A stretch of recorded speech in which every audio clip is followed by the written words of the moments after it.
नमस्कार दोस्तों, आप सभी का हमारे YouTube चैनल पर स्वागत है।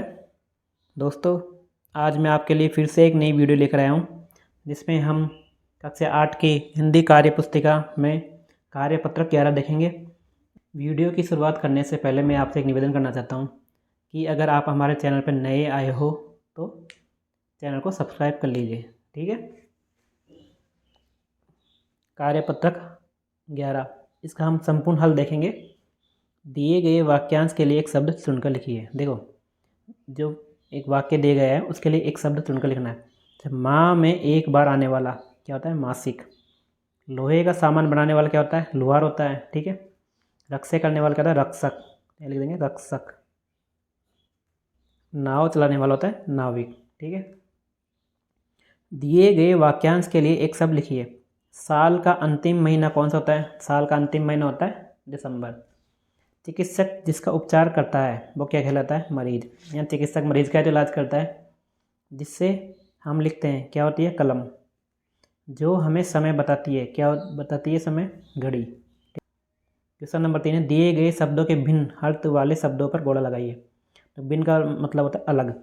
दुश्मन, दुश्मन का क्या होता है? शत्रु, बेरी, लेकिन दोस्त नहीं होता। भोर का मतलब क्या होता है? उषा या सवेरा, लेकिन श्याम अलग है, इस पर गोला लगाना है। बारिश, बारिश का अर्थ होता है वर्षा होती है, बरसात होती है, लेकिन बादल नहीं होते। नभ यानी होता है आसमान, गगन, लेकिन सागर नहीं होता है, ठीक है। तनिया, तनिया का होता है पुत्री या कन्या, लेकिन महिला नहीं होता, ठीक है। तो इस प्रकार हमने कार्यपत्रक 11 का संपूर्ण हल देख लिया है। अब हम कार्यपत्रक 12 का संपूर्ण हल देखते हैं। पुराने शहर जैसलमेर में बनी ऐतिहासिक हवेलियाँ को देखने के लिए हम भूल भुलैया जैसी गलियों में पहुँचे। गाइड के मार्गदर्शन में बढ़ते हुए हमने पटुआ की हवेली, सालिम सिंह की हवेली, नटमहल की हवेली, ये हवेलियाँ करीब कितने साल पुरानी है? 300 साल पुरानी है। ये हवेलियाँ देखने में अद्भुत है। यह हवेलियाँ गर्मियों में ठंडी और जाड़ों में क्या होती है? गर्म रहती है, ठीक है। तो इसमें प्रश्न है कि उपयुक्त गद्यांश का उचित शीर्षक लिखिए। देखो, जैसलमेर की हवेलियाँ, तो इसका शीर्षक हो जाएगा जैसलमेर की हवेलियाँ, ठीक है। गद्यांश में कौन से शहर की यात्रा का वर्णन है? जैसलमेर का, यानी इसमें जैसलमेर की यात्रा का वर्णन है, ठीक है। शिक्षक से जानकारी करके हमें लिखिए ऐसा क्यों होता है कि हवेलियाँ गर्मियों में ठंडी और जाड़ों में गर्म रहती है। तो इसका रहेगा आंसर, हवेली की दीवारें मोटी मोटी होती है जो इंसुलेशन का काम करती है, तो बाहर की सर्दी या गर्मी का असर अंदर कम होता है, ठीक है। गाइड का काम एंड गाइड का कार्य होता है, क्या होता है? मार्गदर्शन करना। पुराने शहर की हवेलियाँ कितनी पुरानी है? 300 साल पुरानी है, ठीक है। क्वेश्चन नंबर 6 है, ऐतिहासिक शब्द का अर्थ बताकर वाक्य में प्रयोग कीजिए। देखो, ऐतिहासिक का मतलब इतिहास से संबंध रखने वाला, ठीक है। हल्दी घाटी, जैसे वाक्य में प्रयोग करना है, हल्दी घाटी का युद्ध एक ऐतिहासिक घटना है, ठीक है। दिए गए अनुच्छेद को कोष्ठक में दिए गए शब्दों की सहायता से पूरा कीजिए। कोष्ठक में अनुच्छेद दिए गए हैं तो उनमें शब्दों में प्रयोग करना है, ठीक है। एक दिन दो गोरैया सीधी घर के अंदर घुस गई, रोशनदान पर जा बैठी, दोनों बड़े मज़े से गाना गा रही थी। एक ने नीचे देखा, ची ची करने लगी। वह उड़कर पेड़ पर जा बैठी जहाँ उसका घोंसला था, ठीक है। इस प्रकार हमने कार्यपत्रक 12 का संपूर्ण हल देख लिया है।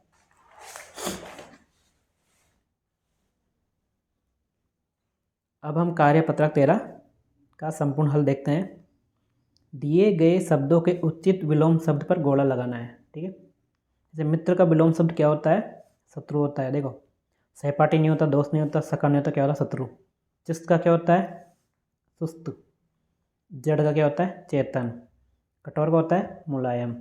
उजाला का होता है अंधेरा। ये इनके विलोम शब्द है, ठीक है। नीचे दिए गए शब्दों के विलोम शब्द ढूंढकर लिखिए। देखो, ये अपने पास शब्द दिए गए हैं, इनके विलोम शब्द इनमें है, तो इनमें ढूंढ कर लिखने हैं। स्वर्ग क्या हो गया? नरक। खुला का बंद। उदय का अस्त। दोष निर्दोष। मोटा पतला, सौभाग्य दुर्भाग्य, सजीव निर्जीव, नरम सख्त, नया पुराना, आना जाना, सज्जन दुर्जन, बेचना खरीदना।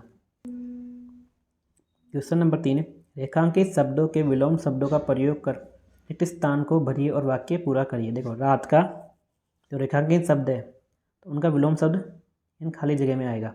रात के बाद दिन होना तय है। खेल में किसी की हार होती है तो किसी की जीत। ठीक है। खुशी आज अस्वस्थ है तो कल स्वस्थ भी होगी। आज कक्षा में 30 छात्र उपस्थित थे तो 4 छात्र अनुपस्थित भी थे। तो दोस्तों, इस प्रकार अपने कार्यपत्रक 13 का भी संपूर्ण हल हमने देख लिया है। अब हम कार्यपत्रक 14 का संपूर्ण हल देखेंगे। नीचे दी गई जानकारी को ध्यान से पढ़िए और प्रश्न संख्या 1 से 5 तक के उत्तर दीजिए। देखो, ये एक पद्यांश दिया गया है हमें। तो पश्चिमी राजस्थान में सूरज मार्च के महीने से ही आग उगलने लगता है। बाड़मेर में मंगलवार को लगातार तीसरे दिन भी पारा कितना रहा? 41.3 डिग्री बना रहा। सर्दी में सर्वाधिक ठंडे रहने वाले स्थानों में से एक जोधपुर के फलोदी कस्बे में भी पारा 40.5 डिग्री पर पहुंच गया। मारवाड़ क्षेत्र में लोगों ने कूलर चलाना शुरू कर दिया है। वहीं मौसम वैज्ञानिक के अनुसार क्षेत्र में अभी कुछ दिनों तक खंड खंड बारिश की संभावना है। इसके बाद प्री मानसून की शुरुआत होगी। ठीक है। पहला प्रश्न है, पश्चिमी राजस्थान में कौन आग उगलने लगता है? तो आग कौन उगलता है? चंद्रमा, तारे या फूल? क्या उगलते हैं? सूरज। उक्त गद्यांश के अनुसार फलोदी कस्बे का पारा है कितना है? फलोदी कस्बे का पारा 40.5 डिग्री। गद्यांश में किस क्षेत्र के लोगों ने कूलर चलाना शुरू कर दिया है? मारवाड़। ठीक है। पश्चिमी राजस्थान में कितने दिनों तक और कितना पारा बना रहा? पश्चिमी राजस्थान में बाड़मेर में 3 दिनों तक पारा 41.3 डिग्री बना रहा। खंड खंड बारिश से आप क्या समझते हैं? ऐसी वर्षा जो रुक रुक कर हो तथा शहर या नगर के एक भाग में हो व दूसरे भाग में न हो। ठीक है। तो इस प्रकार हमने कार्यपत्रक 14 का भी संपूर्ण हल देख लिया है। अब हम कार्यपत्रक 15 स्टार्ट करते हैं। छुट्टियों में आप किसके घर जाना पसंद करते हैं? क्यों? अपने मन की बात लिखिए। तो इसमें अपने मन की बात लिखनी है कि आपको छुट्टियों में कहाँ जाना पसंद है। ठीक है। तो देखो, ज़्यादातर बच्चों को छुट्टियों में अपने नानी के घर जाना पसंद होता है। तो छुट्टियों में हम नानी के घर जाना पसंद करते हैं क्योंकि नानी का घर गाँव में है। वहाँ हरे भरे खेत और तालाब का पानी देखना अच्छा लगता है। वहाँ बहुत सारे जानवर भी है, जैसे गाय, बैल, भैंस। ठीक है। क्योंकि वहाँ गांव में ज़्यादातर लोग पशु पालते हैं। ठीक है। उनके परिवार में कौन कौन रहते हैं? उनके परिवार में नाना जी, मामा जी, मामी जी, उनके बच्चे हैं। ठीक है। वहाँ आपको क्या क्या अच्छा लगता है?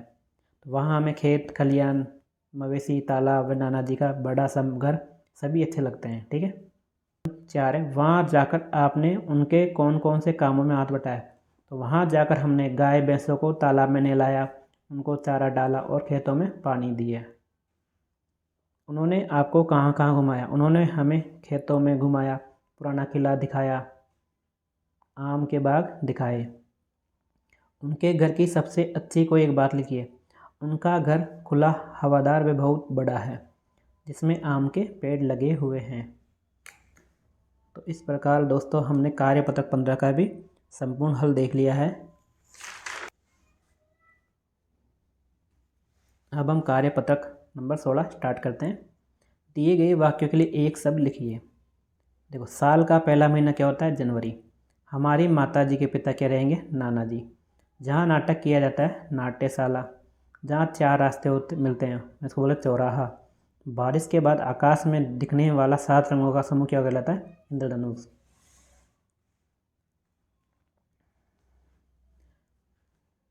नीचे दिए गए अनेक शब्दों के लिए एक शब्द पर सही का निशान लगाइए। छोटे भाई को कहते हैं अनुज। जहाँ अनाथ बच्चों को रखा जाता है क्या बोलते हैं? उसको अनाथालय। 7 रंगों के मेल को कहते हैं सतरंगा। जो मिट्टी के बर्तन बनाता है उसको बोलते हैं खुमार। मिठाई बनाने वाला होता है हलवाई। ठीक है। दिए गए समूहवाची शब्दों के लिए उचित विकल्प चुनकर सही का निशान लगाइए। देखो नोटों की क्या होती है, गड्डी होती है। पर्वतों की क्या होती है, कड़ियाँ नहीं होती, क्या होती है, श्रृंखला होती है। पर्वतों की श्रृंखला होती है।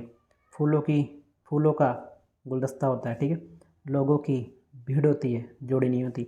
भेड़ बकरियों क्या होता है, रेवड़ होता है। क्योंकि गांव के लोगों को सबको पता है कि भेड़ बकरियों क्या होता है, रेवड़ होता है। तो इस प्रकार दोस्तों हमने कार्यपत्रक नंबर 16 का भी संपूर्ण हल देख लिया है। अब हम कार्यपत्रक नंबर 17 स्टार्ट करते हैं। दिए गए शब्दों का लिंग के आधार पर मिलान कीजिए। तो मोर का मोरनी, ऊँट का ऊँटनी,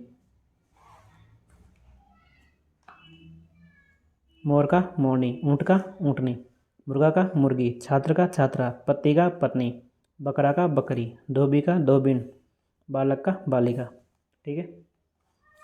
उसी प्रकार माता का पिता, गाय का गायक, देवी का देव देवता, शेरनी का शेर, बुढ़िया का बूढ़ा, बेटी का बेटा, कवित्री का कवि और महोदय का महोदय।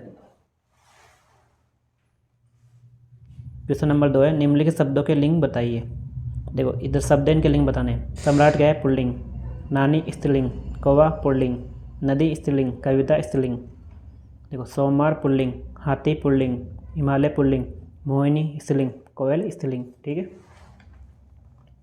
रेखांकित शब्दों के लिंग परिवर्तन कर रिक्त स्थान को पूरा कीजिए। वर और वधु को सब लोगों ने आशीर्वाद दिया। राधा की पुत्री और पुत्र दोनों ही गुणी हैं। गाय हमें दूध देती है और बैल खेतों में काम करते हैं। तो दोस्तों इस प्रकार अपने कार्यपत्रक नंबर 17 का संपूर्ण हल देख लिया है। धन्यवाद।